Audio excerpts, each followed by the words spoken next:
Hola, ¿qué tal? ¿Cómo están? Muy buenos días. Pues contentos de una mañana más llena de la misericordia de Dios, de la oportunidad de poder comunicarnos a través de este medio. Reciban un saludo de parte del pastor Hassan y familia, que ya pronto estarán acá con nosotros. Y bueno, damos gracias a Dios que podemos alabarlo, que podemos bendecir su nombre, que podemos exaltar las maravillas, todas las cosas buenas que Él ha hecho y sigue haciendo en medio de su pueblo.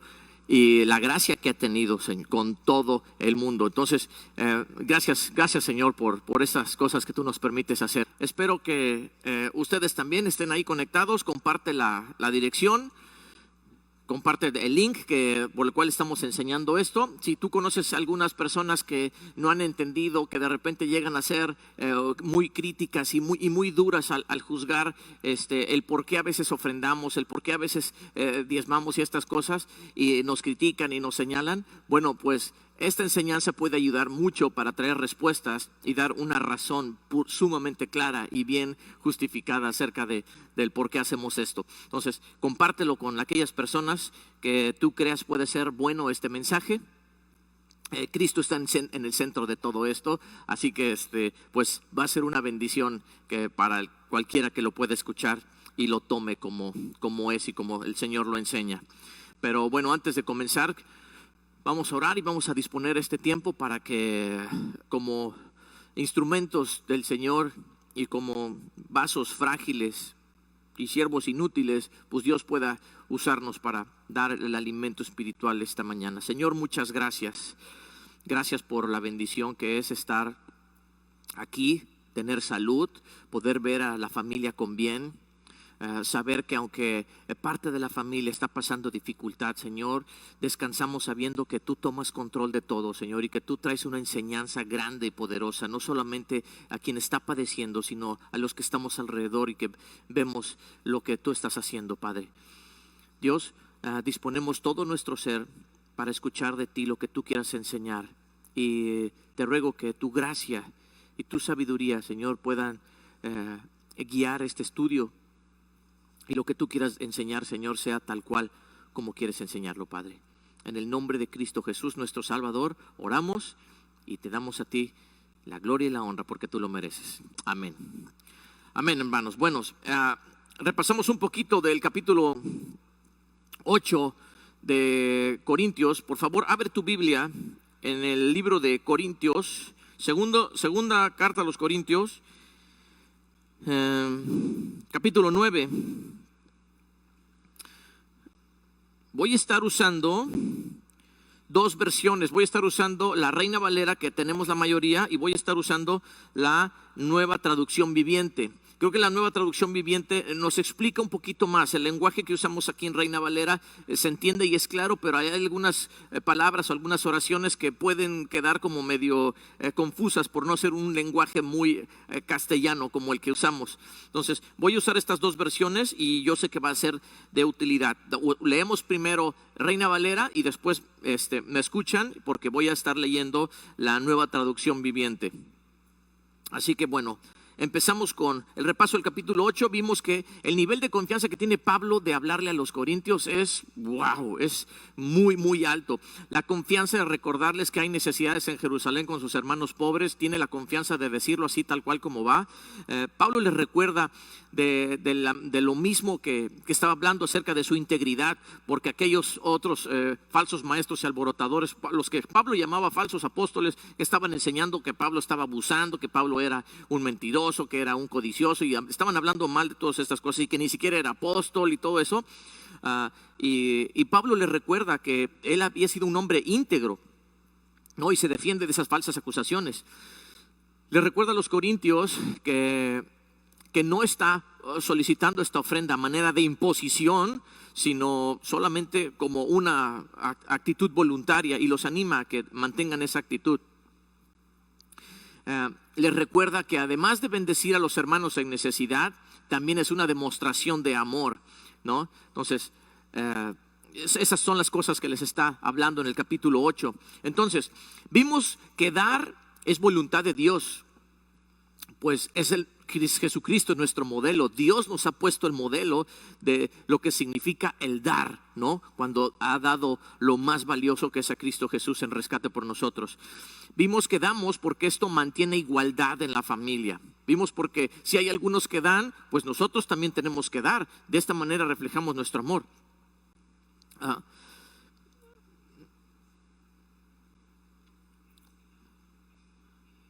Vimos también que damos porque también nos han dado y guardamos esa reciprocidad. Vimos que dar también nos conviene, aunque no sea la razón por la cual damos. Pero también Pablo enseña esto en el capítulo 8 y es importante tener presente todas estas cosas que estamos viendo y que estamos aprendiendo, ¿no? Dividimos este mensaje del capítulo 8 y el 9 en dos partes. El título es ¿cómo y por qué ofrendamos?, ¿no? Esta fue la primera parte en el capítulo 8 y hoy vamos a ver la segunda parte en este capítulo 9. Y bueno, quiero empezar con una pregunta. ¿Alguna vez has escuchado que alguien te diga algo como: ¿ya vas a ir a dejarle el dinero a tu pastor? ¿Alguna vez has escuchado eso? ¿Te suena familiar? Yo creo que sí, bueno, la mayoría, ¿no? O otra frase también muy conocida como: ¿ya vas a esa iglesia donde nada más te sacan el dinero? ¿Has escuchado eso alguna vez? Bueno, yo lo he escuchado muchísimas veces, ¿no? Las dos y otras mucho más sarcásticas y duras, ¿no? Muy, algunas hasta peladas. Pero bueno, a continuación vamos a encontrar una serie de respuestas prácticas a aquellas personas que nos hacen estas críticas, ¿no? Que nos juzgan de esta manera sin entender ni conocer de qué están hablando. Pero bueno, todos los que estuvimos alguna vez en tinieblas sin conocer al Señor, ni su luz, ni su palabra, pues hubiéramos hecho exactamente lo mismo. Así que nosotros tampoco los juzgamos a los que nos critican de esta manera. Pero sí, como dice ahí primera de Pedro, ¿no? Que debemos presentar defensa con reverencia y mansedumbre ante todo aquel que nos demanda la razón de la esperanza que hay en nosotros. Entonces, somos entendidos de que las personas que hoy están en tinieblas, nosotros estuvimos en la misma tiniebla y pudimos ser igual o peores, ¿no? A la hora de juzgar a un cristiano. Pero bueno, quiero que este tema te pueda ayudar para esto. Más adelante estaremos hablando porque está relacionado completamente con respecto al diezmo. ¿Es vigente? ¿No lo está? Bueno, vamos a verlo más adelante. Así que te pido que te quedes ahí y que pongas mucha atención al texto. Ten tu Biblia a la mano para que todo lo que estemos enseñando, pues tú puedas cotejarlo con la Escritura. Entonces leemos el versículo 1, versículo 1 al capítulo 9. Dice: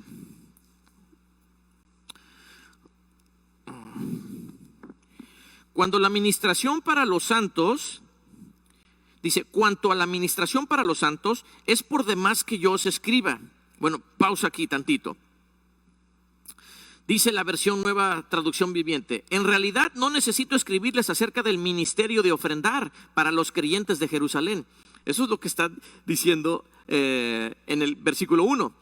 Esta palabra que es utilizada aquí como cuanto a la administración, o en cuanto a la administración para los santos, esta palabra de administración viene del original diaconía, ¿no? De donde viene diácono, que es un servidor, que es una persona que está puesta para ayudar, para apoyar, para hacer esta obra de ayuda, ¿no? Y servicio.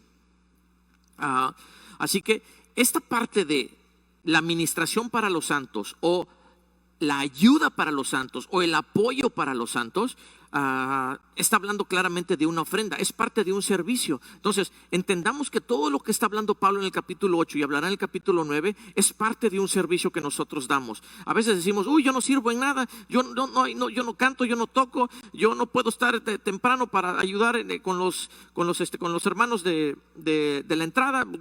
¿Qué hago? ¿En qué puedo servir? Con los niños pues no les tengo mucha paciencia, no sé qué hacer. Bueno, cuando no sepas exactamente qué hacer, hermano, tú puedes apoyar en esta obra, en esta tarea de poder ofrendar y poder ayudar de esta manera a los que necesitan, ¿no? Y no solamente a los que necesitan, sino en las tareas también de aquí del templo que también requieren este tipo de finanzas para mantener. Entonces, vemos el versículo 2. Dice, pues conozco vuestra voluntad, que es buena, de la cual yo me glorío entre los de Macedonia, que Acaya está preparando desde el año pasado, y vuestro celo ha estimulado a la mayoría. Ok, vamos a leer la Nueva Traducción Viviente. Dice: pues sé lo deseosos que están de ayudar, y me estuve jactando en las iglesias de Macedonia de que ustedes, los de Grecia, hace un año estuvieron dispuestos a enviar una ofrenda. De hecho, fue su entusiasmo lo que fomentó que muchos de los creyentes de Macedonia comenzaran a dar, ¿no? Ya como que se entiende un poquito más, queda más claro de qué está hablando.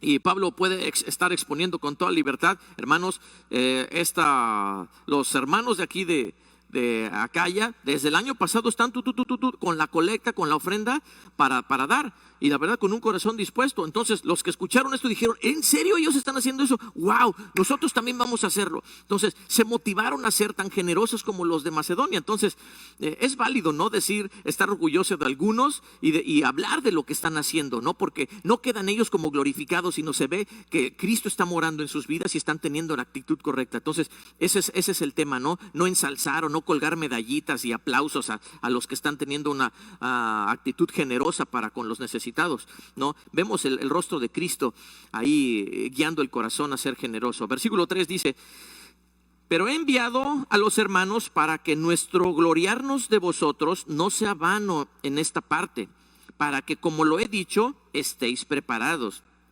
Ojo, o sea, él dice: yo ya hablé de ustedes, que son la ley en cuanto a su generosidad, y que desde el año pasado ustedes ya están preparando todo esto. Dice: pero de cualquier manera envía unos hermanos para que, como lo he dicho, pues ustedes estén bien preparados. Entonces aquí hay un principio de liderazgo, ¿no? Y Pablo dice: yo sé que ellos son generosos, yo ya he hablado bien de ellos, como quiera que sea, voy a asegurarme, y no en una manera negativa, no en una manera de manipulación, sino solamente voy a asegurarme a que su testimonio y todo lo que han prometido y han dicho que van a hacer, bueno, pues lo estén haciendo, ¿no? Y estén preparados con eso. Entonces Pablo esperaba que llegaran los hermanos: oye, hermanos, pues pronto vamos a venir a recoger la ofrenda que se prometió. Hermanos, aquí la tenemos. Ay, es cierto, hermano, qué bueno que vinieron antes, así nos apuramos. Entonces esa era la intención para con los corintios, ¿no? Ahí en la zona de Acaya, que era el sur de Grecia. Entonces esta parte de Pablo nos enseña a nosotros que para ser buenos mayordomos y buenos maestros y buenos supervisores de los discípulos y los lugares que están a nuestra observación, pues nos aseguremos de que los hermanos tengamos la misma actitud, y no vaya a ser que nos encontremos con sorpresas acerca de lo que hemos dicho, que no sea así, ¿no? Y lo vuelve a decir aquí en el capítulo 4, versículo 4, perdón, dice: no sea que si vienen conmigo algunos macedonios y os hallaren desprevenidos, nos avergoncemos nosotros, por no decir de vosotros, de esta nuestra confianza. Lo leo en la versión Nueva Traducción Viviente. Dice: sería vergonzoso para nosotros ni hablar de la vergüenza que significaría para ustedes si algunos creyentes macedonios llegaran conmigo y encontraran que ustedes no están preparados después de todo lo que hablé de ustedes. Entonces Pablo está enseñando aquí algo hermoso. Es de dar vergüenza que se diga de nosotros, que se hable de nosotros un buen testimonio, algo generoso, y que de repente lleguen otros y digan: no es cierto que son tan generosos, ni se acordaban de lo que habían prometido, no tenían nada listo. Y luego voltean a ver al que estuvo hablando maravillas de ellos y dicen: ni los conoces, bien mentiroso. O es bien mentiroso o ni siquiera los conoce, no conoce a su gente, ¿no? Esto es motivo para que nos dé vergüenza. Entonces Pablo está enseñando ahí qué vergüenza es. No es una manipulación. Ojo, para que no les vaya a dar vergüenza si van unos de los de Macedonia, justamente los que se estimularon por sus obras, no vaya a venir y se den cuenta que no es cierto. Así que no corran ese riesgo, abusados. No es en esa actitud como manipuladora o amenazante, es más bien una enseñanza. Si nosotros estamos hablando de que creemos al Evangelio, de que creemos en Cristo y Cristo mora en nosotros, y tenemos conciencia de las necesidades de nuestros hermanos de la familia, y que nosotros seamos descubiertos como que realmente no estamos viviendo lo que predicamos, eso debe darnos vergüenza. Eso debe hacernos sentir mal. Y más vergüenza va a ser para todos aquellos, no hombre, yo conozco los de Calvary aquí en Acapulco, ellos son súper generosos, y de repente llega alguien de, no sé, de Calvary, de cualquier otro Calvary de otro lado, los de Puebla, y llegan los de Puebla y no, de generosos yo no les vi nada. En serio, tú hablaste que maravillas y que puro amor y que muy... Yo no encontré nada de eso. Qué mal quedaríamos. Entonces Pablo dice, hermanos, no vamos a avergonzarnos teniendo una actitud equivocada. Así que pues por eso les envío a los hermanos. Esa es la razón, enseñarles que debería darnos vergüenza no estar preparados cuando ya es algo que nos propusimos hacer para bendecir a los demás. Versículo número 5 dice: por tanto tuve por necesario exhortar a los hermanos que fuesen primero a vosotros y preparasen primero vuestra generosidad antes prometida, para que esté lista como de generosidad y no como de exigencia nuestra. Dice la traducción viviente: así que pensé que debería enviarles a estos hermanos primero, a fin de estar seguro de que tienen lista la ofrenda que prometieron. Pero quiero que sea una ofrenda voluntaria, no una ofrenda dada de mala gana. Es decir, lo que Pablo quería evitar es que si Pablo iba y llevaba a algunos hermanos de Macedonia, no fueran a llegar y dijeran, híjole, no estamos preparados. Pero bueno, ya aquí está Pablo, ya aquí están los hermanos, pues bueno, ya, a ver, vamos a juntar algo, dale. Y no quería que fuera en esa actitud, ¿no? Que se sintiera la presión, que estuviera como impuesta, que fuera como obligada, ¿no? Pablo quería evitarse eso, entonces por eso manda un grupo de hermanos así como en avanzada, nada más para asegurar esta parte. Pablo era un gran líder, ¿no? Y un líder que tenía el modelo de Cristo Jesús. Y el Señor se va a asegurar de que nosotros hagamos lo que nos toca hacer. Dios provee los recursos para que nosotros hagamos lo que nos hemos propuesto hacer, ¿no? Dios es el que da esa gracia y Dios pone en el corazón hacerlo. Pablo lo hace de una forma literal, envía a los hermanos para decir, hermanos, pues ya pronto vamos a venir a esto. Entonces nada más Pablo nos envió nada más para saber que ya todo está ordenado y en qué les podemos ayudar, ¿no? Punto. De eso se trataba. Qué bueno es hacer estas obras así. Leamos por favor Romanos 15:16. Vamos allá atrásito al libro de Romanos 15:16, porque después vemos cómo se cumple esto. ¿Ya lo tienes? Vamos a leer 15, 26 y 27. Romanos 15, 26, 27. Dice: porque Macedonia y Acaya donde están los corintios, tuvieron a bien hacer una ofrenda para los pobres que hay entre los santos que están en Jerusalén. Esta carta fue escrita después de la de Corintios, después de que había hecho esta exhortación o enviado estas palabras de ánimo y de recordatorio a los corintios. Y vemos como en Romanos más adelante él vuelve y menciona esto. Dice que los hermanos tuvieron a bien, que les pareció bueno. Nadie les impuso nada. Ellos entendieron la necesidad que necesitaban los hermanos pobres en Jerusalén, vieron que era bueno ayudar y simplemente se dieron. Y no solamente ellos, sino también los de Macedonia. Así que sí fue cumplido todo esto que se realizó. Y Pablo después vuelve a hablar a los romanos acerca de esa generosidad de ellos. Qué bueno es, ¿no?, tener una anticipada disposición y no una presionada imposición, que era lo que quería evitar Pablo enviando a los hermanos. Dios no está buscando de nosotros que tengamos una imposición presionada para poder dar. Dios quiere que tengamos una anticipada disposición de estar listos para dar cuando es el momento de hacerlo. Versículo 6, hay una fórmula tremenda aquí en el versículo 6. Regresamos aquí a Corintios 9. El versículo 6 dice: pero esto digo,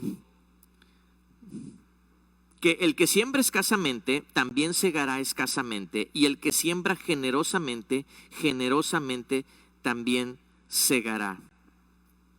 Fíjense cómo está diciendo, pero esto digo, o sea, envía a los hermanos para asegurarse de que todo esté en orden. Pero, aquí cabe el pero. Entonces dice, pero esto digo. Es como, pero les recuerdo algo, hermanos, tengan en cuenta esto, que el que siembra escasamente también segará escasamente, y el que siembra generosamente, generosamente también segará. Hay una fórmula muy clara, aquí no hay más ciencia que explicar. Pablo le está recordando, cuando eres generoso, si tú siembras 10 semillas, bueno, vas a tener 10 árboles y cada árbol te va a dar, pues no sé, 100, 200, 500 semillas, no lo sé. Pero si tú siembras 50 semillas, pues tú vas a ser mayor. De eso se trata. Entonces, ¿qué está recordándoles Pablo? Que el sembrador, mientras más generoso es en su siembra, más va a ser su cosecha. Entonces, si yo voy a tener unas cuantas matas para poder bendecir a los hermanos y suplir mis necesidades, bueno, si siembro más, podré suplir mis necesidades, pero también ayudar más. Entonces, eso es lo que está enseñando Pablo, ¿no? Y muchas veces se usa este texto de una manera muy manipuladora que solamente estimula la codicia, ¿no? Hablamos de la semana pasada de este evangelio falso de la prosperidad, y que usan mucho este texto para decirte, tú debes ser generoso. Tú quieres ese carro, pero no has sembrado nada, ¿no? Entonces, lo que están haciendo es estimular tu avaricia, sacar eso peor de ti que tiene que ver con codicio, codiciar las cosas, poner las cosas en lo material. Pero Pablo no está hablando de eso. Generosamente, porque generosamente vas a cegar. Está hablando, pues te recomiendo que lo hagas generosamente, porque la bendición de Dios para tu vida será mucho mayor. Entonces puedes ayudar mejor a los que están en necesidad. Entonces, de eso se trata. Ese era el propósito. No era el propósito enfocarlos en tus deseos, en tus pasiones, en tus anhelos, en tus viajes, en tus casas, en tus coches, en todo lo material. Que repito, esto no es malo, pero no es el foco, no es el objetivo aquí. ¿Ok? Entonces, es una fórmula sencilla, ¿no? Dar con abundancia. En el versículo 7 nos dice cómo debemos de dar. Versículo 7 leemos, dice, cada uno de como propuso en su corazón, no con tristeza, ni por necesidad, porque Dios ama al dador alegre. Entonces, ¿cómo es que debemos de dar? Como has propuesto en tu corazón. Ahora, ¿dónde es donde mora Cristo Jesús? ¿Dónde le has dado entrada a Cristo Jesús? A todo tu ser, incluyendo tu corazón. Y cuando Cristo mora en tu corazón, Cristo está acostumbrado a darlo todo. Ahora, no estoy sugiriendo que tienes que darlo todo, pero sí Pablo está recomendando que seas generoso, pero de acuerdo a lo que está en tu corazón. En la medida en como tú has madurado y Cristo ha tratado en tu corazón, en esa medida tienes que dar. Y dice el por qué no lo debes hacer. Dice, no con tristeza, es decir, no con pesar, no por necesidad. No porque, híjole, ahorita necesito cambiar de coche porque el mío ya está haciéndose viejito, ya tiene más kilómetros, ya las llantas ya se le andan acabando, ya me anda dando lata con el motor. Pues voy a dar una ofrenda para que Dios me dé otro carro. No es así. Sí, Dios te puede bendecir con un carro mejor, con un carro nuevo, pero no está hablando que tienes que dar para cubrir esa necesidad. Dios conoce tu necesidad mucho antes de que tú se la pidas. Aquí no estás enfocado en tu necesidad, sino estás enfocado en la necesidad de los que tienen necesidad, más necesidad que tú. ¿Me explico? Entonces, Pablo aclara ahí, no es con pesar, no tiene que haber pesar en cómo das. No tiene que ser porque tienes una necesidad, porque es algo necesario, o algo que te está siendo impuesto tampoco. Sino que debe de ser con alegría, porque Dios ama al dador alegre, ¿no? Y a veces lo decimos medio alterado ahí el texto, decimos porque Dios bendice al dador alegre, pero la palabra dice Dios ama al dador alegre. Sabemos que lo bendice porque lo dice el versículo que sigue, pero cuando dice ahí que Dios ama al dador alegre, esta palabra alegre viene de un griego que se escribe hilaros, de donde viene la palabra hilaridad. Y entiendes lo que es hilaridad, ¿no? Es más familiar, ¿no? Es un gozo desbordante, una alegría mayor. Entonces, si nosotros estamos dando al Señor con alegría lo poquito, Dios te va a amar. Ahora, no te va a amar más porque des más o des menos. Dios te ama así, pero sabemos que el Señor se goza y expresa su amor en nosotros y nos bendice en esa medida cuando somos generosos, cuando damos alegremente en abundancia. A veces llegamos a sacar por ahí, metemos la mano aquí y justo donde ponemos las monedas, ahí es donde buscamos. No tomamos la cartera porque sabemos que ahí hay puros billetes. Y a veces nos cuesta dar. Es un tema de madurez en lo que vamos a ir creciendo. Y ahorita vamos a hablar un poco acerca de eso. Pero si demos con alegría, porque Dios nos va a amar por ver a ese acto. Repito, no porque Dios no nos ame o porque nos ame solamente porque damos. Dios nos ama, aunque seamos duros, Dios nos va a amar. Pero ahorita explico cómo a veces el Señor nos trata cuando no hemos madurado en esa área. Versículo 8 dice así: y poderoso es Dios para hacer que abunde en vosotros toda gracia, a fin de que teniendo siempre en todas las cosas todo lo suficiente, abundéis para toda buena obra. Dios es el que hace esta obra. Entonces, si tú estás teniendo una lucha, si tú estás teniendo un estado de codicia, de avaricia, de tacañería que no quieres soltar, bueno, tal vez esa parte, esa área no se la has dejado al Señor, porque esta obra, esta tarea es la que hace Dios. Dios hace que seamos así. Sin Dios no damos nada, somos egoístas. Pero repito lo que dice aquí el versículo: poderoso es Dios para hacer que abunde en vosotros toda gracia.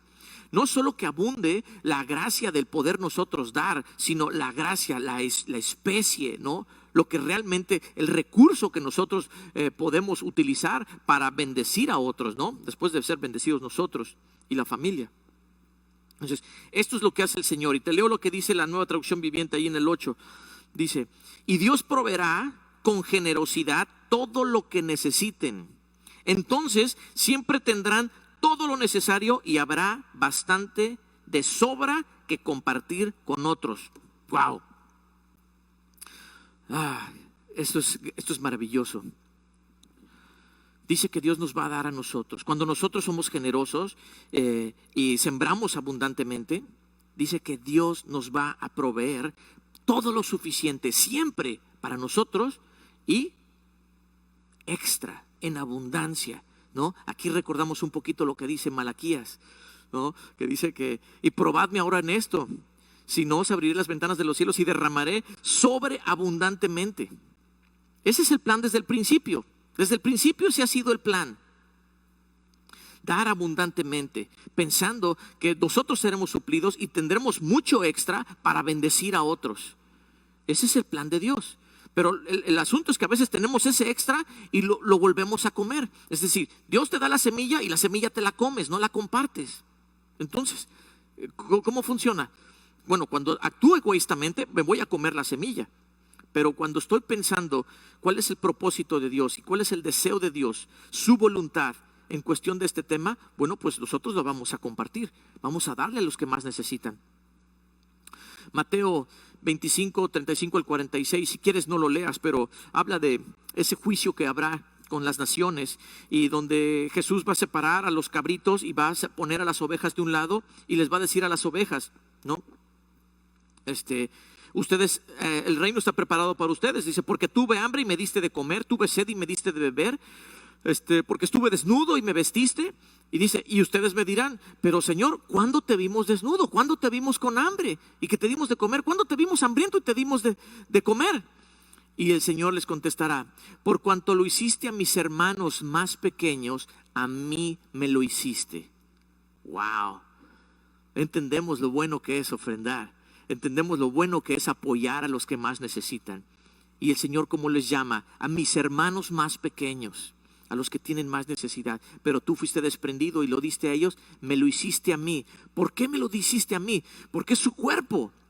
Su iglesia, la cabeza es Cristo y el cuerpo es la iglesia. Entonces, si nosotros estamos bendiciendo a la iglesia y esas partes débiles, esos hermanos en necesidad, lo estamos haciendo para el cuerpo de Cristo. Es decir, lo estamos haciendo para Cristo mismo. Entonces Dios nos está enseñando esa parte. Qué bueno es. Dice: para que abundéis en toda buena obra. Dice ahí el versículo 8. Toda buena obra, cuando decimos toda buena obra, es toda buena obra. La obra del evangelio, la obra del ministerio, la obra de los diferentes ministerios, la iglesia, todo lo que se hace en la congregación es una buena obra. Predicar el evangelio, enseñar a la iglesia, tener discipulados, enseñar a los niños, enseñar a los jóvenes. Toda esta obra requiere también esa parte de generosidad, porque también vamos a bendecir. Entonces, no solo los pobres, a los hermanos y a otros necesitados, sino la obra en general. ¿no? Abundamos para bendecir esta obra. Y por eso es que nosotros recogemos ofrendas y diezmos y damos gracias a Dios, ¿no? Y enseñamos lo bueno que es hacer todo esto. El versículo 9 dice algo hermoso también. Dice, como está escrito, repartió, dio a los pobres, su justicia permanece para siempre. ¿De quién está hablando? Bueno, todo el Salmo 112, si quieres buscarlo por ahí o anótalo para que compruebes lo que estamos enseñando. Todo el Salmo 112 habla de el hombre que teme a Jehová y que es generoso y que Dios jamás se olvida de esas acciones de justicia que hace con otros, ¿no? Especialmente los pobres. Por eso está hablando aquí donde hay necesidad. Y se repartió, dio a los pobres, y su justicia permanece para siempre. Dios se va a acordar siempre de estas obras, ¿no? Por eso allá en el fin de los días, cuando el Señor separe las cabritas de las ovejas, el Señor recordará: por cuanto tú lo hiciste a mis hermanos más pequeños, a mí me lo hiciste. Es una obra hermosa el saber cómo ayudamos aquí. El énfasis en todo este texto es el ayudar, el ofrendar para apoyar a los hermanos de más necesidad, pero no omitimos que toda buena obra implica y abarca, por supuesto, las necesidades de la iglesia. Y ahorita vamos a ver esto. Pero aquí hay una pregunta muy interesante. ¿Por qué Pablo no sigue la ley de Moisés como patrón, como método de enseñanza para estimular las ofrendas y la generosidad? Porque Pablo no está citando lo que dice Malaquías, porque Pablo no está citando lo que dice Deuteronomio, lo que dice Números, porque Pablo no le está diciendo: hermanos, recuerden que el diezmo que nos enseñó el Señor a través de Moisés en la ley, pues dice que nos va a bendecir y dice que nos va a dar sobreabundantemente y derramará hasta que sobre y abunde, después de que abra las ventanas de los cielos y haga derramar todo esto. ¿Por qué Pablo no está usando estos textos? ¿Por qué Pablo usa el Salmo de aquel hombre que teme a Jehová, aquel hombre que se aparta para Dios y es consciente del deseo de Dios de bendecir a los que necesitan? ¿Por qué Pablo usa el Salmo? ¿Por qué Pablo no usa Malaquías? Ojo con esto, porque esta parte es controversial entre muchas iglesias. La mayoría de los pastores y la mayoría de las iglesias enseña que el diezmo está vigente. Y voy a decirte algo y pon mucha atención. Su recompensa, hablando del diezmo, su recompensa sí está vigente. La obligación de darlo, no. Piénsalo un momento. La recompensa del diezmo sigue vigente, pero la obligación de darlo no lo está. Nos han enseñado que malditos sois con maldición si no das el diezmo y ofrenda, porque esto es robarle a Dios. Esto es lo que se nos ha enseñado. Pero la verdad es que la mayoría de quienes enseñan que está vigente y que tenemos que hacerlo y constantemente están citando todo el Antiguo Testamento, porque en el Nuevo Testamento no se encuentra diciendo que sí está vigente, que tenemos que cumplirlo, realmente lo hacen porque su origen de hacerlo es el temor. Porque si no enseñamos que está vigente, pues la iglesia no va a dar, los hermanos no van a dar. ¿Sabes que tienen miedo? Tienen miedo. Si yo no les digo que es obligatorio, los hermanos no van a dar. Hermano, no podemos usar el temor para animar a los hermanos. Es decir, no podemos usar el temor que traerá una consecuencia grave de maldición a tu vida si tú no ofrendas. Esta no es la manera correcta de enseñar. La ley nos enseñaba así. Lo entiendas o no lo entiendas, tú tienes que obedecer y hacerlo. De no hacerlo, vas a recibir un juicio y es una maldición. Es una maldición de pobreza. ¿Así lo tenemos que tomar? Bueno, quiero que escuches lo que voy a decir a continuación. En Calvary no nos da temor decir la verdad. Y si gustas dar el diezmo, la verdad está buenísimo, es precioso. Si gustas ofrendar generosamente, incluso más del 10%, mejor, es más bueno todavía. Pero no hay una imposición ni por parte de nosotros, de la congregación, del liderazgo, del pastor, ni tampoco de la palabra. La verdad es que si tú das el diezmo, no como obligado, no como atado, no como esclavo a la ley, está bien. Está bien, y Dios conoce tu corazón y sabes, ¿no? Y puedes ser una persona disciplinada que dice, yo no lo hago por estar a la ley, yo lo hago por tener disciplina y porque eso dispuse en mi corazón. ¡Wow! Eso es padre. Y esto nos recuerda algunos argumentos acerca de que respaldan o que dicen, enseñan que el diezmo está vigente. Uno de los más clásicos es, Abraham dio los diezmos de todo a Melquisedec. Y Abraham fue antes de la ley. Entonces, fuera de la ley también debemos de dar los diezmos. A ver, momento. Antes de que viniera la ley, Abraham, dice la Escritura, que dispuso dar los diezmos de todo al rey y sacerdote Melquisedec. ¿Quién lo dispuso? Abraham. ¿Quién? Una persona. No, pues como Abraham es el padre de todas las multitudes, pues, y está fuera de la ley, ahorita que no estamos en la ley y estamos en la gracia, pues debemos hacerlo también. No, la verdad es que no vamos a forzar el texto. Así como hoy nosotros estamos fuera de la ley, nosotros vamos a actuar y vamos a obedecer. Vamos a actuar y vamos a obedecer con respecto a un corazón desprendido, un corazón generoso. Como enseña Pablo, como propusiste en tu corazón. Así es como Abraham propuso en su corazón. No estando en la ley, él propuso en su corazón dar ese 10%. Si nosotros no estamos en la ley y estamos en el pacto ahora de gracia y que obedecemos ahora a la ley de Cristo, y tú quieres dar el 15%, da el 15%. Si tú quieres dar el 8%, pues da el 8%, pero dalo con todo tu corazón. Porque Dios ama al dador alegre. Jacob. En Génesis vimos eso, vemos el tema de Abraham en Génesis 14. En Génesis 28 vemos la historia de Jacob, que es Israel, y cómo él probó a Dios, ¿no? Como si él hubiera entendido una ley anticipada, como si él hubiera sabido lo que iba a escribir Malaquías. Él no conocía la ley tampoco, como Abraham, no tenían esta ley de Moisés. Pero Jacob le dijo, mira, si me ayudas a vencer, si me ayudas en todo lo que voy a emprender y me prosperas en esto, yo te voy a dar el 10%. Y Dios le dijo, ok. Como si hubiera dicho, como si hubiera entendido que Dios decía, pruébame para que veas cómo te bendigo.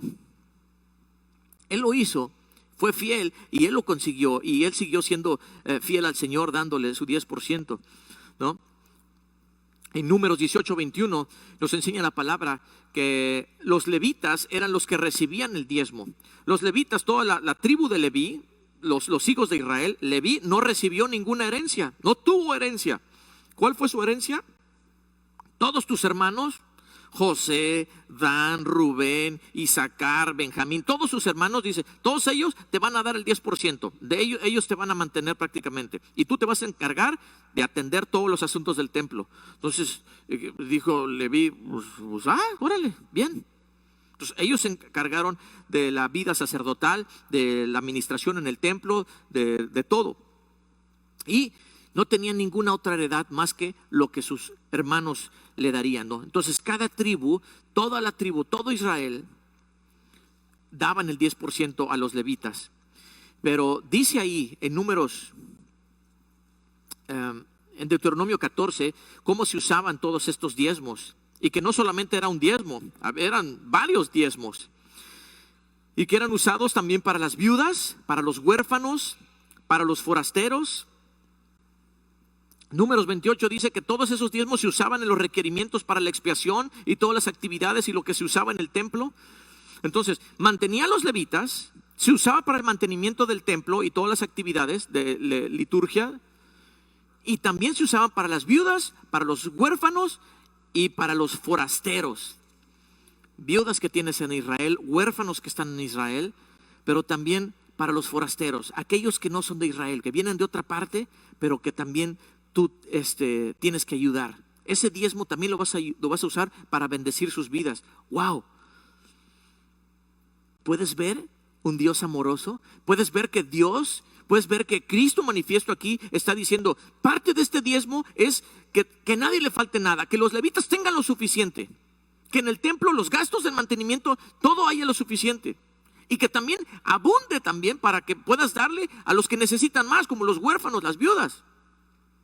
Y aun que otro forastero que venga por acá, también debes de darle. Si llegara un forastero, una viuda, algún huérfano y digan, me están sosteniendo, los levitas están ocupados en sostenerme, en ver por mis necesidades. ¿Y cómo es que son tan buenos? No son tan buenos. Dios les dijo que así lo deben hacer. ¡Oh, qué bueno es tu Dios! Es el propósito de Dios, que los levitas como representantes, como embajadores de Dios, tenían que presentar a su Dios bueno, misericordioso, piadoso, consciente de la necesidad. Ese es nuestro Dios, ese es Cristo Jesús. Entonces, ve lo importante que era el dar los diezmos y la razón por la cual Dios pedía estos diezmos. El asunto es que con el tiempo cada vez se viciaron más y cada vez daban menos y daban lo feo y daban las semillas más echadas a perder y daban los cabritos y los borregos más lastimados, más chuecos, más feos, y luego no daban nada. Entonces, vemos cuál es el principio de diezmar en el Antiguo Testamento. Número 1, que era sustentar a sus siervos. El 2 era para los gastos del mantenimiento del templo. Y el tercero era para apoyar a los más necesitados. Esa era la razón del diezmo. Y era, o lo das o lo das. Pero todo su objetivo era completamente piadoso, era generoso, era bueno. Esa es parte del carácter de Cristo Jesús. Hay una intención clara. No es la intención de fastidiar tu economía o de quitarte algo que tú ya tienes. No, el propósito era hacerte partícipe de lo bueno que es Dios con todos los demás. Desgraciadamente, hoy día, para lo que menos se utiliza las ofrendas y todo esto y todos los diezmos que se piden basados en la ley, es para los necesitados, es para lo que menos se utiliza. Se utiliza para la decoración, la ampliación, para las luces, para los conciertos, ¿no? Para invitar a predicador. Hay un predicador chileno que es buenísimo y trae la unción, pero con todo, y pues lo traes, lo pones en un superhotel, se queda aquí varios días, pagas todos sus gastos. Eso está bien, no digo que esté mal, pero equivalentemente hacemos la misma ayuda para quienes más lo necesitan. Lo digo sin jactancia, pero sí con mucho gozo en mi corazón. Como lo dije la semana pasada, en esta congregación hemos aprendido a dar esto.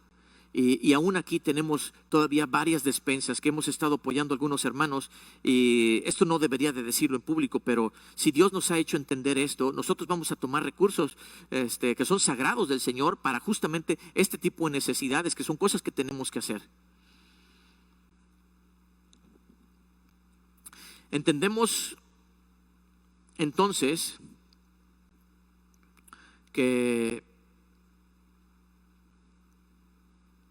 si vamos a tomar el diezmo como una obligación, porque así lo dice la ley, entonces pues vamos a obligarnos a guardar también toda la ley, porque no vamos a tomar solo el diezmo de la ley, sino vamos a tomarla toda. Entonces ya no vamos a comer tacos de pastor, porque es cerdo, ni vamos a comer iguana en caldo, pues porque es un animal inmundo.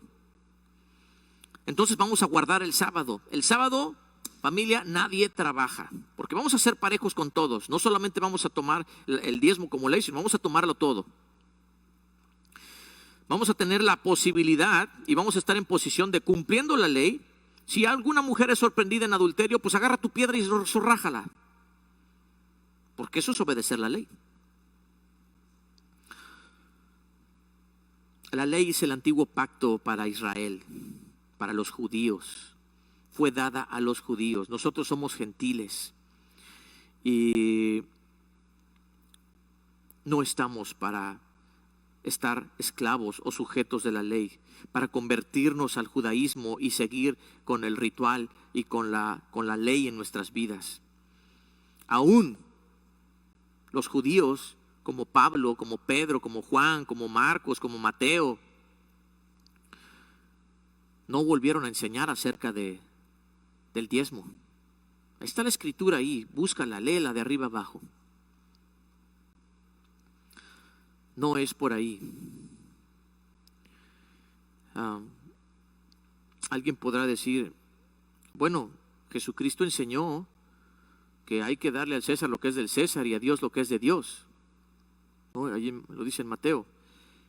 Podemos hacerlo, pues si lo quieres considerar eso como una imposición de ley, adelante. Pero tienes que entender cuál es el contexto de ese pasaje. Los fariseos querían hacerlo tropezar. Querían que dijera, no es bueno darle al César. Entonces César no quiere dar los diezmos. Él está enseñando que no se debe de dar, ¿no? Querían llevarlo a la muerte. Y si decía, sí, hay que darle al César, entonces sí va a echar en contra a los judíos que odiaban a los romanos por tener esa imposición de impuestos. Entonces Jesús les contesta sabiamente, esta moneda, ¿qué cara tiene? La del César. Pues dale al César lo que es del César y dale a Dios lo que es de Dios. Punto, se acabó. Se los quitó de encima. Y cuando dice dale a Dios lo que es de Dios, podemos pensar por implicación que está hablando del diezmo.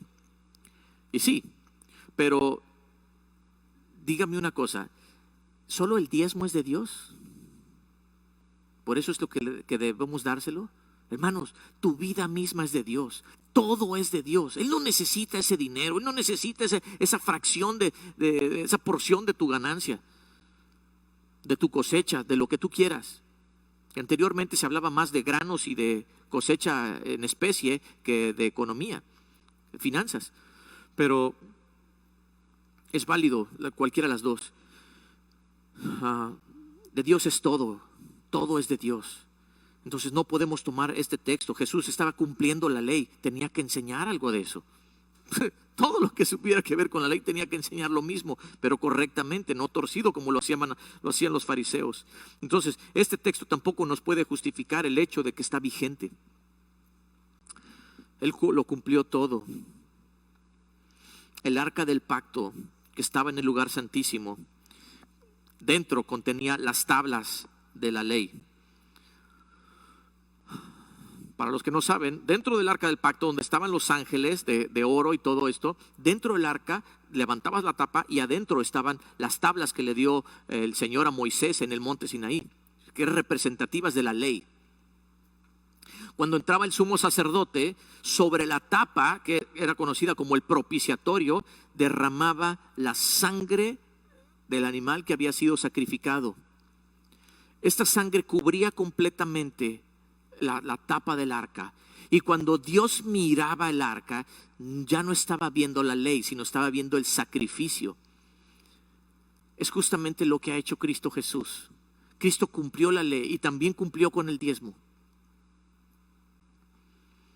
Por esa razón, tú no estás obligado a cumplir esa ley. Y si me preguntas, entonces ya no estoy obligado a cumplir la ley de no matarás. Escucha esto, está la ley moral que te dice, no robarás, no cometerás adulterio, no fornicarás, honrarás a tu padre y a tu madre, amarás al Señor tu Dios con todo tu corazón. Esta ley moral está vigente.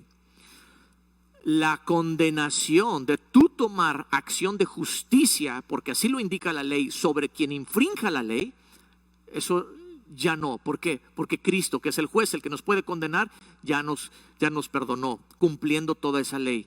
Ahora, está la ley ritual, de tradiciones, de costumbres, que no tenemos por qué hacerla, porque si no entonces tendríamos que seguir sacrificando corderos y llevando todo el tema del tabernáculo. También está esa parte de la ley tributaria, ¿no? Es como si hoy día podríamos hablar de la ley fiscal, ¿no? En cuanto a las ofrendas y los diezmos. ¿Cómo debes de dar? ¿Qué es lo que debes de dar? ¿Y en qué cantidad lo debes de dar? Eso lo ha cumplido el Señor. Lo que ahora tenemos es lo que tiene Jacob y lo que tenía Abraham. No estando con ley, tenía un corazón dispuesto y generoso para bendecir a su Dios. Dice, tú serás mi Dios y yo te daré el 10%. Si tú quieres hacerlo en eso, no porque estés obligado, porque la ley te lo está exigiendo, sino porque lo haces voluntariamente. Hoy que estamos fuera de la ley, puedes hacerlo también. Puedes seguir dando el diezmo, pero entiende, no es porque estés sujeto a la ley. Porque entonces estaríamos invalidando la gracia de Cristo que cumplió esa parte. Ahora Él nos pide un corazón generoso, un corazón voluntario. No estamos obligados. Ya sea que lo des como diezmo, que lo des como ofrenda o que des las dos. Dios se va a fijar en la actitud alegre y en el corazón generoso, desprendido, que da evidencia del amor que tienes por Dios y el amor que tienes por el cuerpo de Cristo, por su iglesia, por los santos. Y aún por aquellos que no son del cuerpo. Versículo 10. Regresamos ahí a Corintios 9:10 dice: y el que da semilla al que siembra y pan al que come, escucha esto, proveerá y multiplicará vuestra sementera y aumentará los frutos de vuestra justicia. Dicho de otra manera, la sementera es el lugar donde se ponen las semillas. Dice que va a aumentar ese lugar y va a aumentar tus frutos de justicia, porque cuanto más te dé el Señor, más vas a abundar para hacer frutos de justicia y ser como el hombre del Salmo 112, que teme a Dios y que da generosamente a los pobres, repartió a los pobres. Entonces esas obras van a ser mayores. El lugar en el que estamos puede ser todavía más cómodo. No estoy diciendo que aquí pidamos butacas así de esas de teatro del fórum y que tenga aquí un escenario con todas las luces y todo eso. Porque no es nuestro enfoque, no es nuestro objetivo. Nuestro objetivo es enseñar la palabra. Si estamos en un lugar más cómodo y Dios nos hace abundar para que el templo esté mejor equipado, es bueno, pero tenemos que ir a la par. No vamos a mandar a los pobres a que se aguanten, que le rasquen con sus uñas, y aquí esto tiene que estar al centavo, todo perfecto. Wow, de primer nivel, excelente, porque tenemos un rey grande, ¿no? Y el rey se lo merece. O sea, no es en ese concepto. Es que Dios está esperando, a ver si me hacen un templo más bonito y más a mi nivel. Por amor de Dios, Él habita en los cielos. Las estrellas rodean su presencia. No hay algo más glorioso. Él no está pidiendo esto. Él nos está diciendo que abundemos en frutos de justicia. Si tu pastor, si los siervos que trabajan al tiempo completo, si los pastores que están trabajando, que hacen la tarea, que hacen la labor, están recibiendo esta bendición, pues gloria a Dios, es parte. Dice la Escritura que el obrero es digno de su salario. Y los pastores están trabajando a tiempo completo. A Pablo lo criticaron criticaron tanto que tuvo que dejar de recibir ofrendas. Se puso a chambear, a fabricar tiendas para venderlas, con tal de que no lo calumniaran o que no dijeran, tú solamente andas de vividor del evangelio. Y lo hizo en la gracia, solamente para demostrar que ese no era su enfoque. Hermanos, esta es una parte que Dios lo dice muy claro. El que da semilla al que siembra. ¿Quién es el que da semilla al que siembra? Pues es el Señor. El Señor es el que da semilla. ¿A quién? Al que siembra. Bueno, y podemos decir, bueno, y si yo no siembro, pues no sé, tal vez Dios te vaya a tratar y no para llevarte a la ley, a que dependas de la ley, pero sí para enseñarte qué tan bueno es sembrar, qué tan bueno es cosechar y tener abundancia para ti y para otros. ¿Te fijas cuál es el principio de esto? El principio del diezmo en el Antiguo Testamento era, y su fin era hacer frutos de justicia, sostener a los siervos para los gastos del templo. Pues hay cantidad de gastos, ¿no? Luz, teléfono, renta, internet, mantenimiento, limpieza, sillas, aires acondicionados, sus mantenimientos. Hay tantas cosas aquí, solamente en el templo que cubrir, y a veces no entendemos. Y muchos pastores tienen miedo, pero si yo les digo que no está vigente, híjole, ya no van a dar nada. ¿Y cómo le vamos a hacer para sacar para la renta? Vamos, hermanos, ¿no? Como pudiera decir Hassan, come on, sí podemos, hermanos, porque es mejor ser generoso y no estar atado a una cantidad, a un porcentaje, sino desprendidamente ser generoso, sabiendo que es una necesidad y que es una obra de justicia. Es parte de un fruto. Espero que me esté explicando. Dice el versículo 11. Leemos el 11 y el 12. Dice, para que estéis enriquecidos en todo, para toda liberalidad, la cual produce por medio de nosotros acción de gracias a Dios. Leo lo que dice la Nueva Traducción Viviente. Sigo con Valera aquí en el versículo 12. Porque la administración de este servicio no solamente suple lo que a los santos falta, sino que también abunda en muchas acciones de gracias a Dios. Leo la Traducción Viviente, dice, pues es Dios quien provee la semilla al agricultor y luego el pan para comer. De la misma manera, Él proveerá y aumentará los recursos de ustedes y luego producirán una gran cosecha de generosidad en ustedes. ¿No? Entonces dice, pues es lo mismo que dice Malaquías. Es lo mismo que dice Malaquías. Pero aquí no hay ley, aquí no hay imposición, aquí hay una enseñanza de lo bueno que es dar voluntariamente con un corazón generoso y desprendido, sabiendo que no solo recibiremos nosotros, sino también alcanzará para otros. ¡Wow! Y si Dios está bendiciendo a otros y esos otros me van a bendecir a mí, ¡wow! De eso se trata. Ese es el propósito de esto. Entonces dice ahí el 11, efectivamente serán enriquecidos en todo sentido para que siempre puedan ser generosos. Y cuando llevemos sus ofrendas a los que las necesitan, ellos darán gracias a Dios. Otro efecto que causa el ser generoso con la obra de Dios, con el ministerio, con los siervos, sus pastores, con todos los gastos que representa, la ayuda para los más necesitados. Algo que va a causar en esto es dar gracias a Dios. Amados hermanos, ahorita que hemos pasado por esta dificultad de la pandemia y que pues algunas entradas han faltado en casa, porque en mi caso mi esposa también trabaja y contribuye con gastos para la casa, cosa que yo no quisiera, pero bueno, así Dios lo ha permitido hasta ahora. Y cuando mi esposa pues se fueron todo su movimiento, toda su actividad de ingresos por este tema de la cuarentena, cómo dimos gracias a Dios por lo que Dios provee a través de la congregación. Hemos dado infinitas gracias a Dios y cada momento, Señor, gracias, porque si yo no hubiese estado hoy sirviéndote y hubiera estado en el trabajo que tenía antes, no sé qué habría hecho. Cómo tú preparas todo y arreglas todo. Eso es lo que está diciendo Pablo.